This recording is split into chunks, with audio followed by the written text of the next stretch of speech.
So I am the owner-operator of a consulting firm. We have 9 full-time employees. We bring in about $3.8 million a year. We have 0 debt and a year's worth of operating expenses in the bank. Wow. My question today is, would it be beneficial to start paying our consultants as a percentage of profits, or continue moving on paying them just a nice salary, which we have done forever? If so, kind of what's the structure of that profit sharing plan?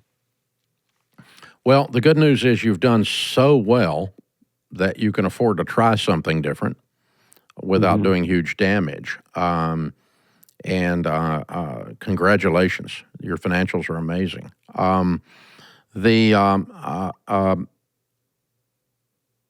I grew up in a straight commission household. Mom and Daddy were in the real estate business. And I've either owned a business or been straight commission all but 3 months of my life.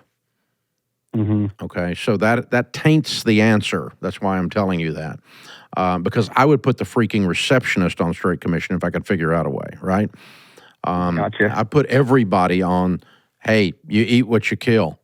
And so go kill a bunch and get really, really fat. I mean, come on. You know, that's I love that mentality. I like the incentive around that. You live that way because if you don't make a profit there running this business, which is, you don't get to eat. And so you're on straight commission as the owner of this place. So I like what that does to people's get up and go. Some people are more motivated by upside potential than others, money. They're more money motivated than others. You might be shocked as to which ones it lights up and which ones it doesn't. So from an incentive standpoint, I like sharing. I also like sharing because I am very aware that we don't do $300 million worth of revenue here at Ramsey because of me by myself. I'm very aware I've got a lot of good help getting there. And so I like just the concept of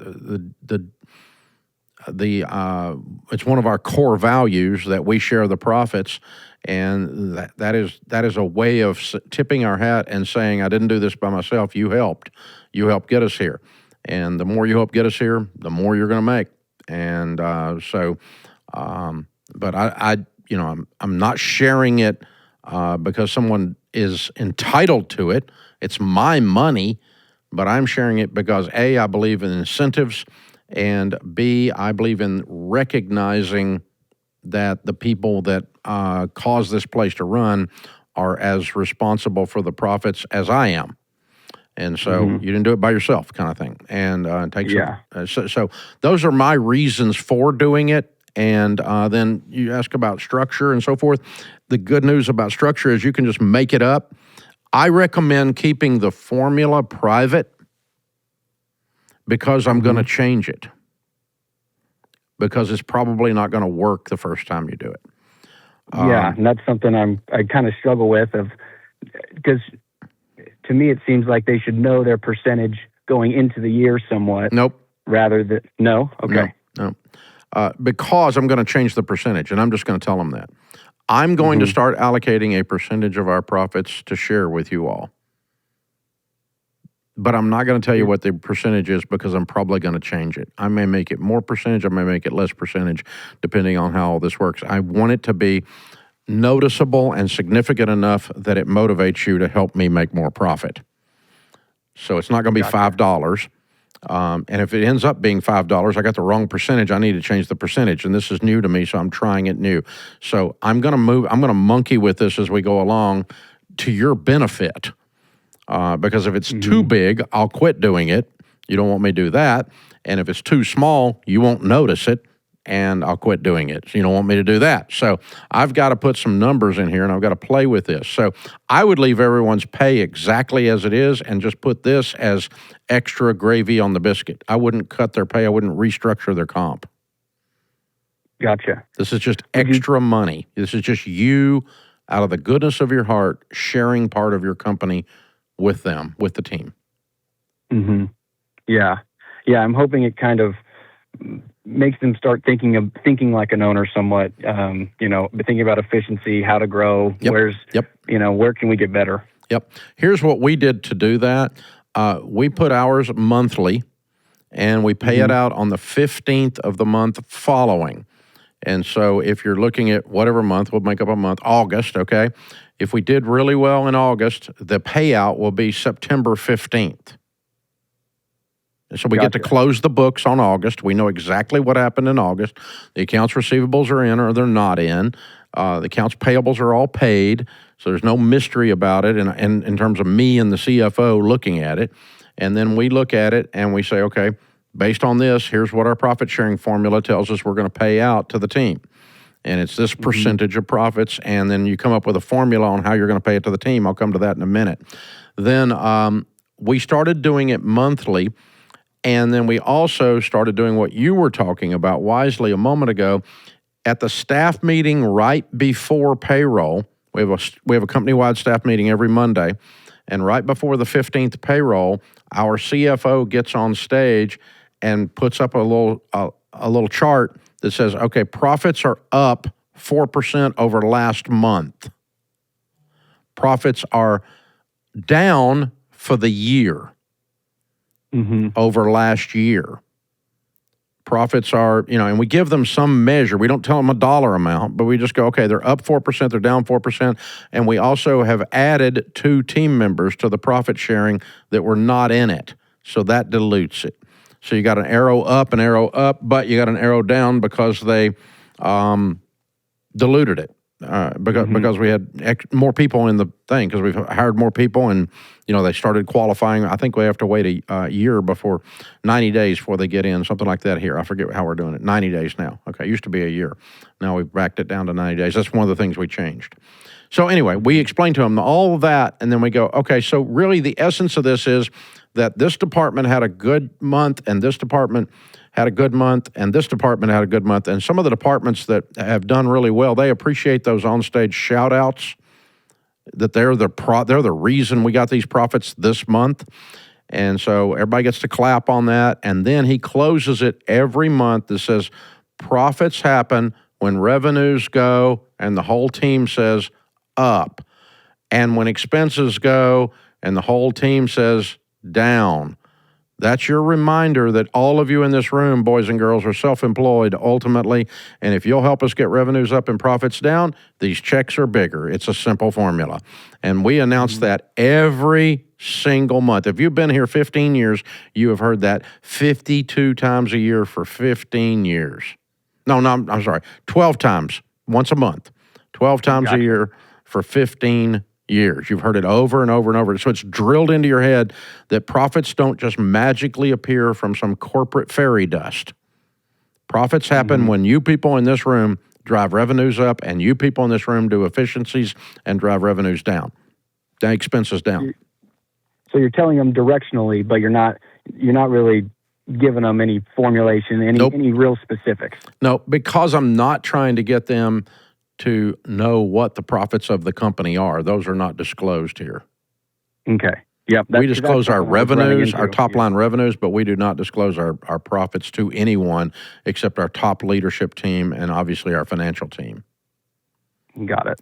But got it. Because here's the thing. People can't, they can't get their head around the number that size and how it relates to them. Too many of them, they struggle with the emotional maturity part of that. So there's just no point in, that's not the purpose of this. The purpose of this is not to create a math riddle for the team. The purpose of this is to say, if we all work together, we make more money, I'm going to share some of it, you're going to benefit, not just your pay, but you're also going to get this over here. So this is, we're a small company, we don't have stock options, we're not publicly traded, and so this is your version of that. You get some of the money that's mine. If we all work together and we make more money. And so everybody gets real happy because some of those checks get substantial. Now, one last thing, how did we derive the formula? We've been through several versions, and you could do whatever you want. The beautiful thing about this whole conversation, John, is you can make it up and then you get to change it because nobody knows the formula.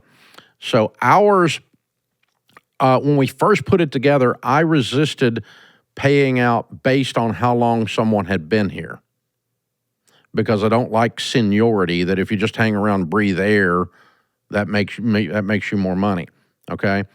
But then over a period of time, I came to realize that we are so tough on accountability for performance here that you don't get to stay here 10 years unless you're killing it and you're growing and you're getting better. You're getting better at your craft all the time, and we don't keep you. And so we don't have any people sitting around going, well, I'm entitled just because I've been here 10 years. None of our 10-year or 20-year people think that way. They think they're in warrior mode all the time, or they didn't make it at Ramsey that long. Now, I don't know the culture you're in, but so we came to realize that the primary part of our formula that we were okay with, and I'll tell you how we did it, was length of service. So someone that's been here 10 years, their profit sharing check, if they're in the exact same job as someone sitting next to them that's been here 1 year, their profit sharing check's substantially different.